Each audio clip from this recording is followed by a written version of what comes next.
coisa aí. Nós temos aí, o senhor está dizendo que ele tem um prazo de 10 dias para oferecer a denúncia. O meu cliente estava preso, o inquérito foi concluído dentro do prazo de 30 dias, foi remetido ao Ministério Público e o Ministério Público tinha 10 dias para oferecer a denúncia e não ofereceu. O que eu faço? A senhora pode entrar com HC contra esse não cumprimento do prazo pelo MP, porque a partir do momento que o Ministério Público não oferece a denúncia no prazo legal, passa a ser constrangimento ilegal. Professor, quando é que não é constrangimento ilegal? Quando não é constrangimento? Quando o Ministério Público deixou de oferecer a denúncia por caso fortuito ou força maior.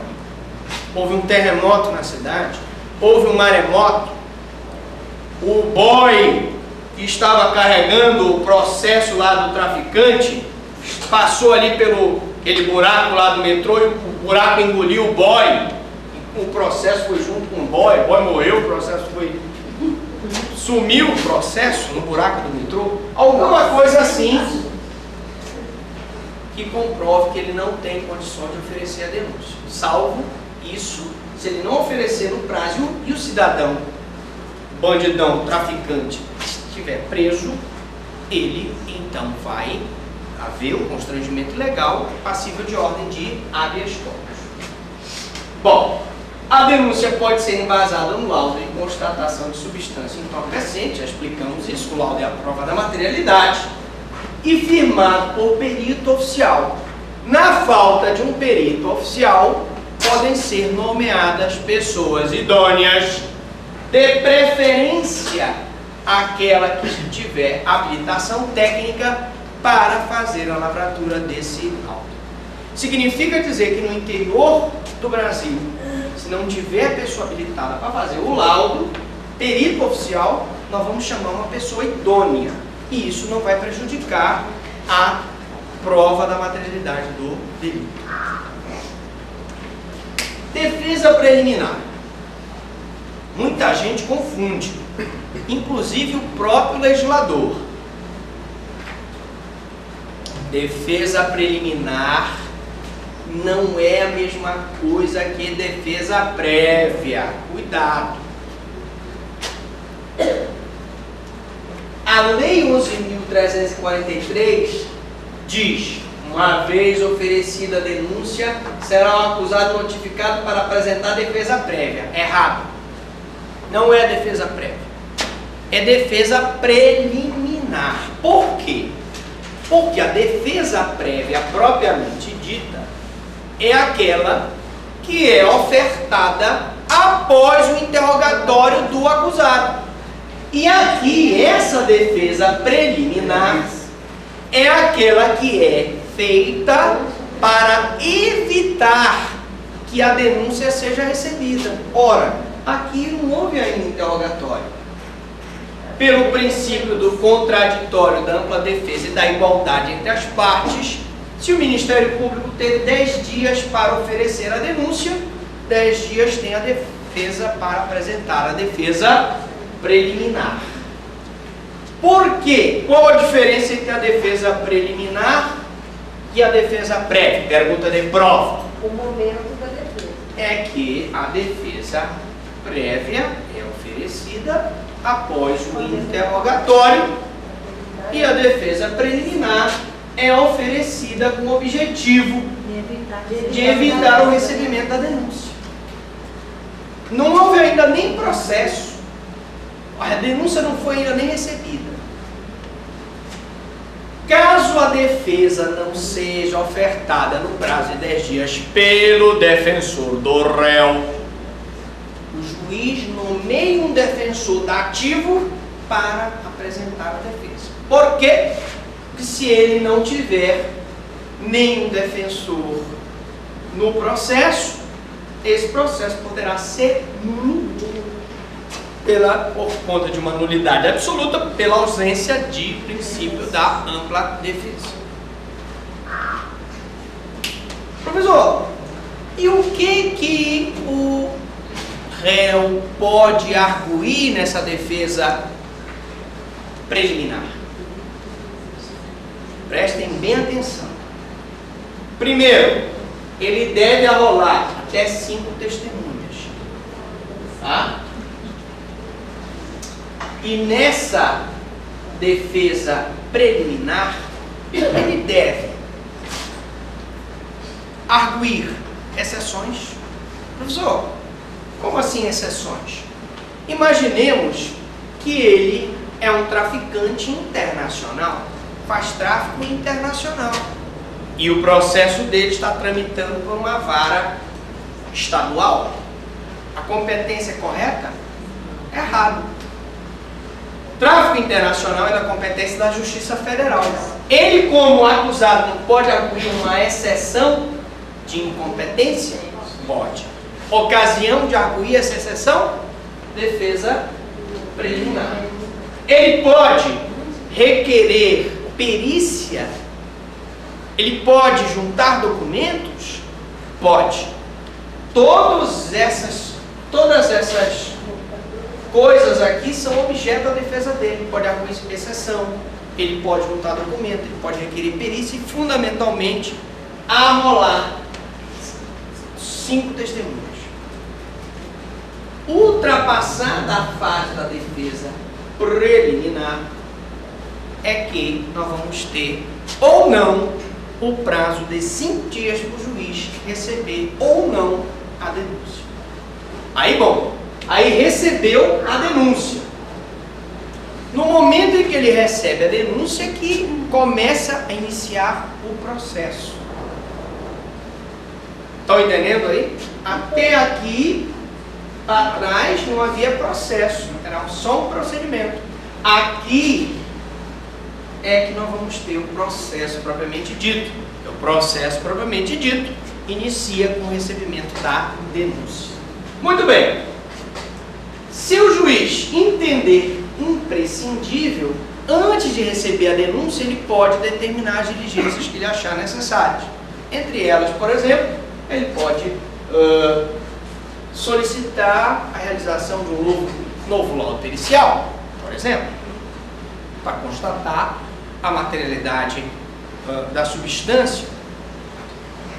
Após o recebimento da denúncia, já está instaurada então a ação penal, far-se-á a citação pessoal do acusado, a intimação do MP e do assistente, se for o caso, e a requisição dos laudos periciais.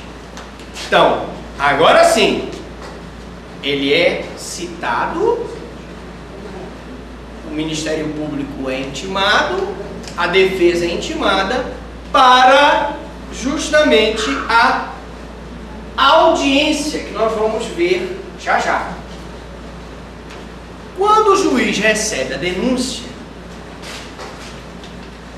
tem uma situação muito interessante nessa lei. O juiz pode determinar o afastamento cautelar do acusado de suas funções. Quando é que isso acontece, professor? Quando o acusado for funcionário público. Quando ele for funcionário público, o juiz pode determinar o afastamento cautelar. O afastamento cautelar é uma decisão judicial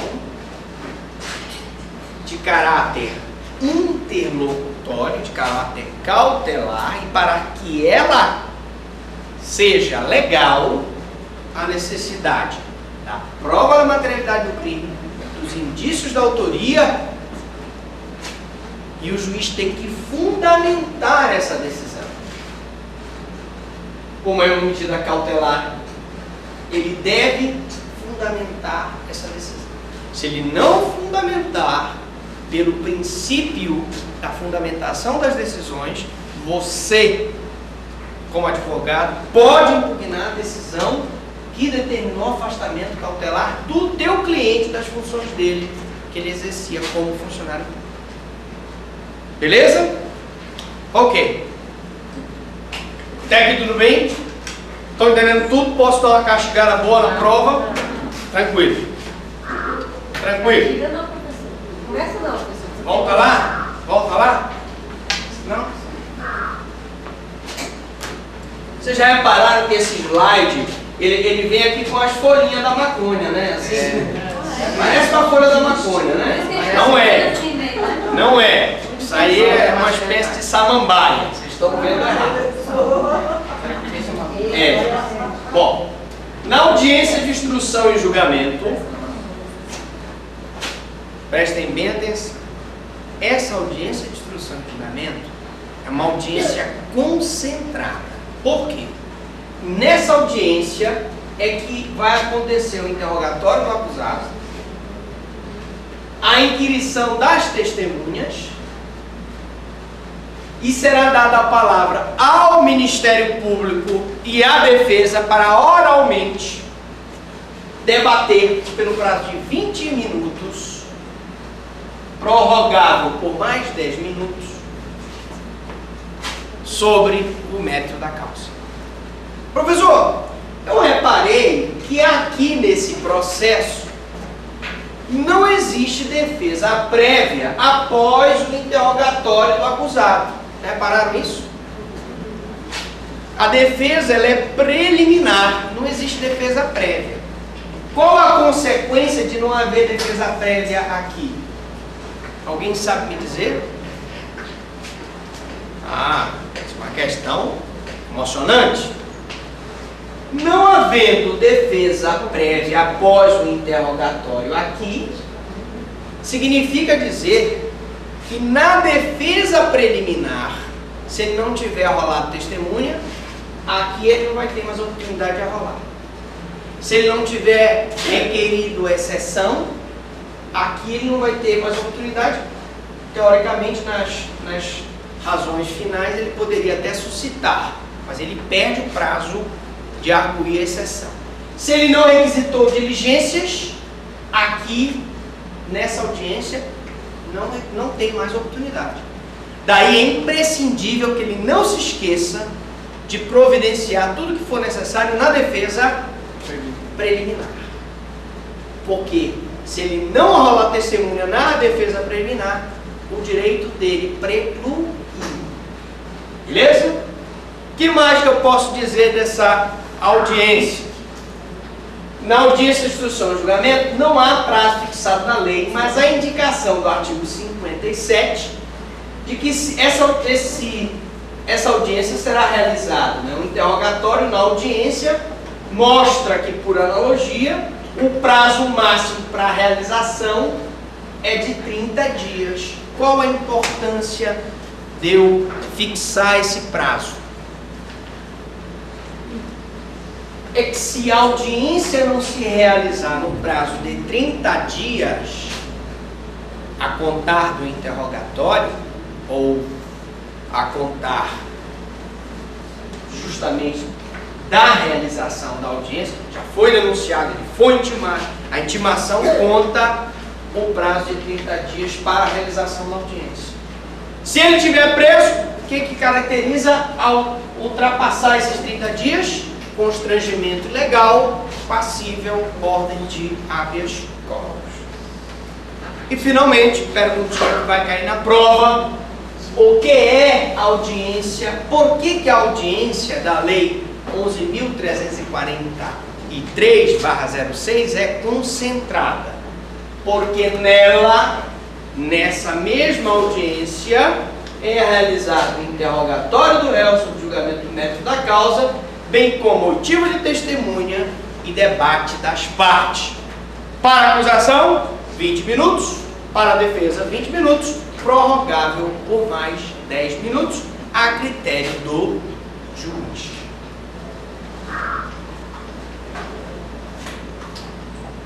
Beleza? Até aqui? Tranquilos? Sentença. Bom, depois de ocorridos os debates, o juiz, então, tem que proferir a sentença.